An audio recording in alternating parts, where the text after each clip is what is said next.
Sono Veronica Pivetti e non ho figli. Mi dispiace, ma proprio non ho figli, non li ho mai avuti e non li avrò. Perché? Ecco, questa è proprio una domanda che io non mi sono mai fatta. E non me la sono mai fatta perché francamente non mi sembra neanche una domanda tanto interessante. Cioè io posso solo constatare che non ho figli. Ho 49 anni, quindi non ho nessuna intenzione di farne. E evidentemente non era la cosa che mi interessava di più. È talmente ovvio che sia così. Eh, Lo dico perché le cose che mi piacciono nella vita, non sempre le ottengo ovviamente, nessuno di noi penso che le ottenga sempre, però tante volte sì, tante volte le ottengo. Come minimo mi disfo per averle. Cioè, quando ottengo una cosa cerco di costruirmela, cerco di ottenerla, lotto come una pazza per averla, quindi insomma, e appunto alle volte questa ricerca è andata bene, ha portato a un risultato, altre volte magari ci sono anche cose che desideri e che ottieni dopo anni e anni, magari dopo decine di anni. Se non ho dei figli, non ho un figlio, vuol dire che non l'ho proprio desiderato. Questo non significa che io non ho assolutamente nulla contro quelli che hanno figli, perché poi sembra che uno debba avere la bandiera di quello che... No, io non ho figli perché? Non ce li ho perché evidentemente non era così importante per me. Sono anche molto contenta, ti dirò, di non averli. Io non so se ho l'istinto materno oppure no. Non ho figli, come ho detto, ma ho cani che adoro, quindi insomma da qualche parte un po' di istinto materno ci deve essere, ma io non credo neanche che sia poi così diffuso. Cioè credo che ci sia un equivoco enorme sulla maternità. Non voglio dar lezioni, cioè sembra che probabilmente adesso sembra che io stia parlando, sia una pazza, che dice cose che non hanno senso, che invece per me ne hanno molto, per cui le dico. Questa credo che sia proprio il luogo dove dirci queste cose. È il motivo per cui mi ha fatto molto piacere partecipare a questo progetto, perché non si parla mai delle donne senza figli, non si parla mai delle donne diverse dalle altre, diverse dalla massa delle altre donne. Io credo che un figlio sia un lusso enorme e non dal punto di vista economico, anche se ormai è un lusso anche da quel punto di vista, ma credo che sia un lusso perché non è per tutti fare la madre, non è per tutti fare il genitore in linea di massima, penso, però adesso stiamo parlando di donne, quindi i padri li lasciamo proprio da un'altra parte, non ce ne frega niente, non ce ne occupiamo. Parliamo di donne, non credo che sia da tutti fare la madre. Prova ne è le orrende madri che ci sono in giro e che creano i loro figli, secondo me, una quantità di complessi, di difficoltà. Perché? Perché purtroppo fare figli è semplice, cioè la cosa in sé è pure divertente, pare. Cioè viene da un atto che è molto gettonato, che funziona molto e quindi che cosa ci vuole poi alla fine rimanere incinta? A parte sì, ci saranno molte donne che hanno delle difficoltà, ma la maggior parte fa figli. Siccome è una cosa che di fatto non è che si debba conquistare più di tanto, secondo me invece quello da conquistare veramente è poi la genitorialità. E quella non è mica così scontata. Cioè, io penso che fare la madre sia in assoluto uno dei mestieri più complicati al mondo, quindi immagino che non sia per tutti. E secondo me è molto pericolosa questa retorica che c'è intorno alla figura della madre, per cui poi appena una donna diventa madre improvvisamente, a parte che ha un potere assoluto sul figlio, questa è una cosa secondo me pericolosissima, rischiosissima, gravissima, ma poi anche la famiglia la vede come quella che sa come si deve muovere. Io non penso affatto che una donna che fa un figlio, che fa il primo figlio soprattutto, sappia come si deve muovere. Lo dico perché insomma io quando inizio a fare una cosa che non ho mai fatto non è che la so già, quindi immagino che si debba imparare e mi fa un po' paura la sacralità, fra grandi virgolette, che c'è intorno a questo gesto e a questo fatto, per cui le donne che fanno un figlio improvvisamente diventano anche abilitate poi a crescerlo, a farlo diventare un adulto, a dargli, a, dargli a fare sì che la sua vita diventi qualcosa di compiuto, di autonomo. Per quello che io vedo in giro, secondo me questa roba c'è pochissimo.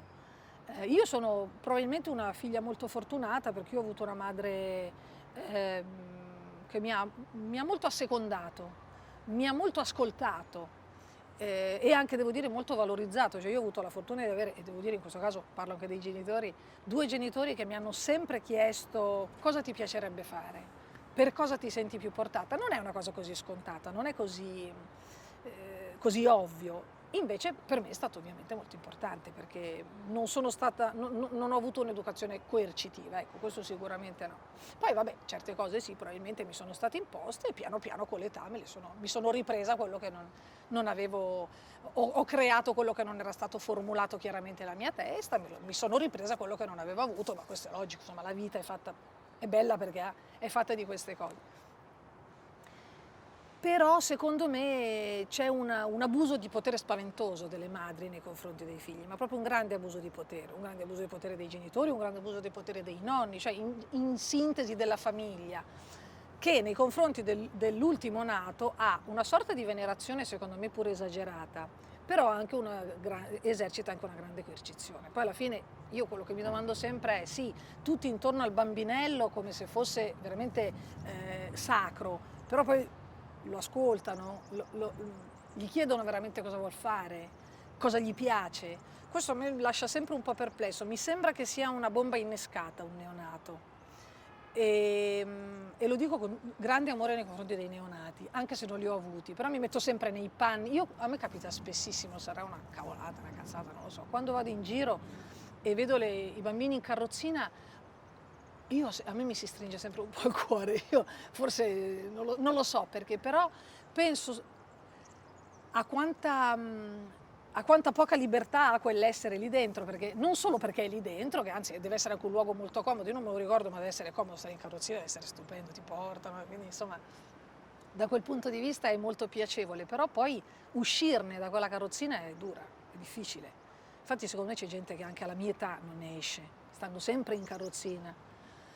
Per cui non ti nascondo che a me vedere un bambino in carrozzina mi dà anche un po' di angoscia, perché penso a quando questa persona si libererà di tutto questo amore, di tutto questo salvagente d'amore e di teste altrui, pensieri altrui, quando potrà uscire. Poi in molti casi sicuramente molte persone hanno questa fortuna, hanno dei genitori comprensivi, delle madri che si sanno ritirare, che sanno fare il famoso passo indietro, che in politica non si dice altro che fare un passo indietro, e non lo fa nessuno, insomma, vabbè.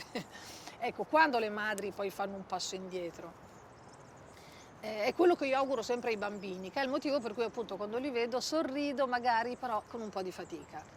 Perché penso che c'è tutto un futuro da augurargli di grande fatica. Secondo me i neonati fanno grande fatica, e non perché devono imparare a parlare, a camminare, quello sono tutte cose, si sa, sono cose tecniche. È tutto il resto che mi spaventa. Non è per questo che non ho fatto figli.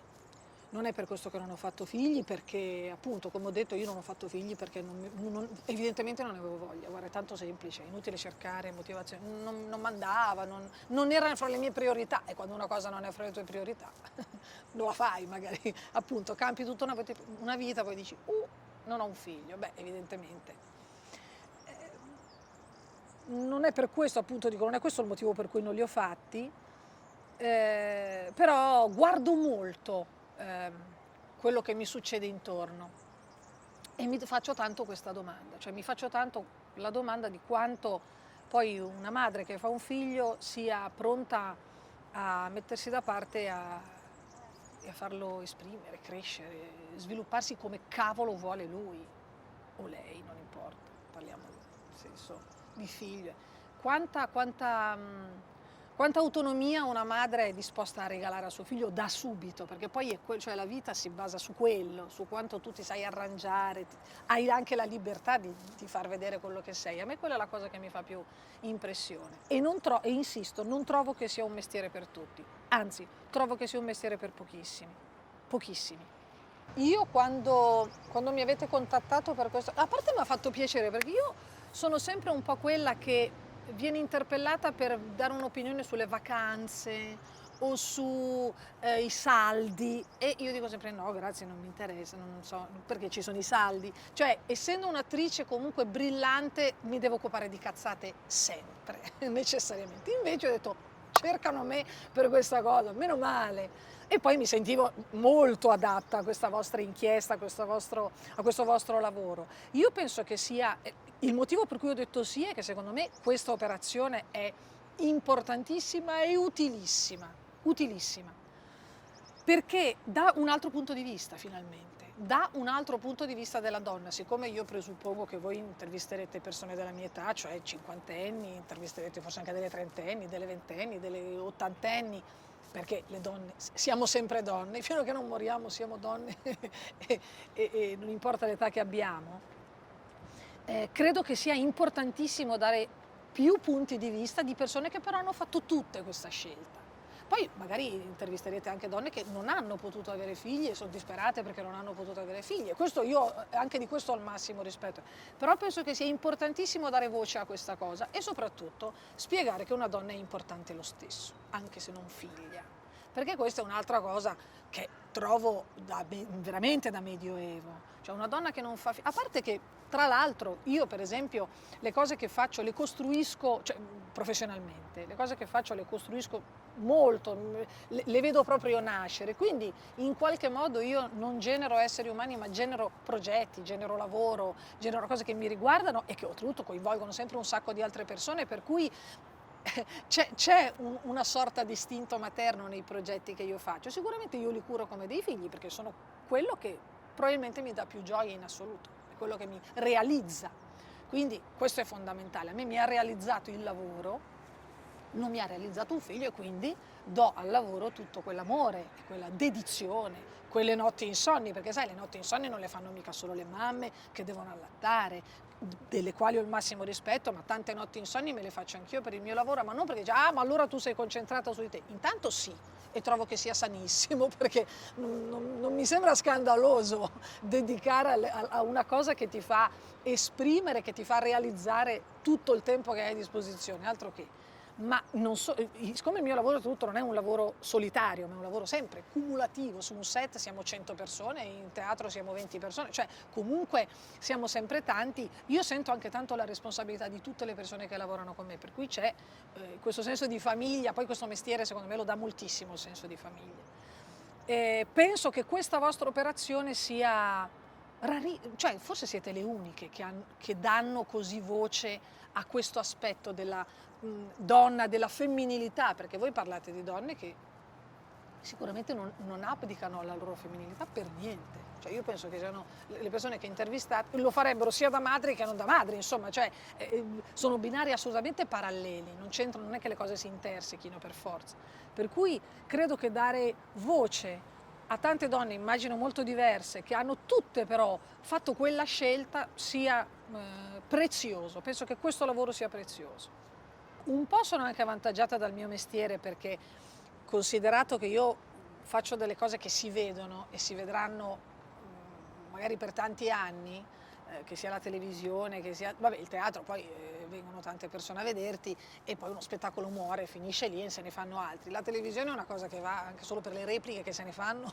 Noi ancora adesso vediamo la televisione degli anni 60, quindi insomma io quello che ho fatto si saprà, bene o male, se sono robe valide, se sono robe che funzionano, andranno avanti, ma anche se non saranno valide, vediamo tanta roba continuamente replicata, per cui proprio l'idea di lasciare, oddio, francamente non mi sono manco mai posta questa domanda, a chi devo lasciare? Ma io che devo lasciare? Scusa, già faccio fatica a portare a casa qualcosa per me, a fare un discorso che stia in piedi per me, non è che proprio sto pensando ai posteri, ma non ci sto pensando, non ho manco la presunzione di pensare ai posteri, ma chi se ne frega, cioè quello che rimane rimane. Guarda, io sono dell'idea che quando muoio, se mi buttano in un cassonetto a me mi va benissimo, non me ne frega niente, mi bruciano, dove mi mettono, non me ne importa di dove sto, perché tanto è fatta, fine.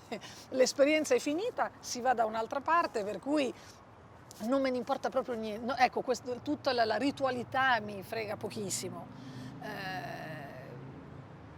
Idem per quello che lascerò. Ovviamente per quanto riguarda le cose materiali, beh, guarda, paradossalmente quello già mi faccio più domande, dico, ma se io piano piano mi sono messa su una casetta, eccetera, ma chi la lascio sta casetta? Infatti, non lo so, ci penserò, però speriamo che sia fra un po' di tempo. Per il resto, per il mio patrimonio, non credo di avere un patrimonio così imperdibile, nel senso che sono molto orgogliosa di quello che ho, patrimonio dico mentale, artistico, quello che vuoi, culturale. Ecco, sono molto contenta di quello che ho, sono molto contenta dei passi che sto facendo e se andranno tutti persi, pazienza. Abbiamo perso, credo, cose meravigliose, abbiamo perso patrimoni artistici incommensurabili, quadri meravigliosi, scritti meravigliosi, possiamo perdere tranquillamente. Il mondo non si fermerà per questo. Non c'è una persona o più persone nei confronti delle quali io abbia appunto, mi senta madre. Appunto sì, dei miei cani sì, però anche lì siamo più colleghi, nel vero senso, sai, quella cagna di attrice. Ma non c'è una persona, appunto, con i miei nipoti che sono ragazzi, sono adolescenti, sono una compagna. No, non credo proprio di esercitare il mio istinto materno mai, con nessuno. Probabilmente delle volte nei confronti della mia socia, appunto io ho una socia con cui abbiamo fatto questa società per produrre lavoro, allora sì, ogni tanto mi accorgo di doverla proteggere come lei si accorge di dover proteggere me, ma questa è una solidarietà femminile che non credo che esuli totalmente dall'istinto materno. Poi probabilmente l'istinto materno avrà mille vie per manifestarsi, se uno un po' ne ha verrà fuori in mille modi, magari anche in un sorriso che uno fa, è un sorriso più materno che seducente, che ne so, ci saranno momenti della giornata e della vita in cui uno questa maternità, forse se ce l'ha la tira fuori, però certo ti dicessi che c'è una persona che diciamo supplisce a un figlio in sintesi, no, sti figli non sono venuti e va bene così, non sono proprio stati neanche cercati, porelli. Io sono pronta a dire anche cose molto più scabrose, se volete. Sì, sì, sì, ho detto quello che penso e anzi sono contenta perché erano, appunto, come ho detto, sono argomenti che non credo di aver mai affrontato, anche perché, sai, è difficile che le vie ufficiali ti chiedano queste cose e diano spazio a un argomento così, con questa libertà. Più facile che sia inserito in un discorso che va tutto a favore della maternità e poi c'è quella che non ha avuto figli che viene invitata nella tal trasmissione a dire come mai non ha avuto e diventa subito una specie di coleottero che tutti guardano così, che infilzano e mettono perché poi è così. Invece qua mi sento molto forte anche perché siamo in tante, mi pare di capire. E, tra l'altro io dirò una cosa che forse è sbagliata, ma la dirò lo stesso perché io penso che sia giusta, e cioè che penso che ci siano un sacco di mamme che sono pentitissime di essere mamme. Io sono convintissima di questo. E ho grande così, rispetto e anche grande affetto sia per i figli non voluti, che sono arrivati e ormai sono lì, e per queste donne che magari per condizionamenti culturali, anzi togliamo magari, sicuramente per condizionamenti culturali, motivi economici, ci sono mille ragioni anche sciocche, spicciole o brutali, basse, si sono trovate in questa condizione e io penso che una galera come essere madre, non volendo essere madre, sia difficile da tollerare. Credo che sia imparagonabile, cioè ci sia poco grave come quello per una donna, cioè ritrovarsi madre senza volerlo, credo che sia una condanna terribile, che è quello per cui uno invece quando è madre lo vuole essere e ha gli strumenti per essere, è una cosa, credo, forse la cosa più bella che ti può capitare, di questo sono assolutamente convinta, ma quando ti capita e non lo vuoi e per motivi che esulano dalla tua persona lo diventi, sei costretta a diventarlo, io penso che sia una vera condanna. E mi fa soffrire pensare che ci siano donne costrette a questo anche solo perché stanno magari in paesi dove se non hai, perché poi i motivi per cui la maternità è così diffusa spesso sono proprio sciocchi, sono proprio poca cosa, appunto il fatto di stare in un paese dove tutti e tutte sono così e quindi se tu non sei così sei diversa, ma non hai la forza per andartene, non hai i mezzi per andartene, non hai la cultura per andartene, neanche per pensare diversamente, allora magari ti convinci che è proprio quello che vuoi. Cioè, questo tipo di obbligo e di coercizione del mondo nei confronti di una persona che invece può essere libera e decidere, secondo me è insopportabile, mi fa mancar l'aria anche solo a pensarci. Veramente credo che sia un dolore enorme e non puoi che fare degli infelici.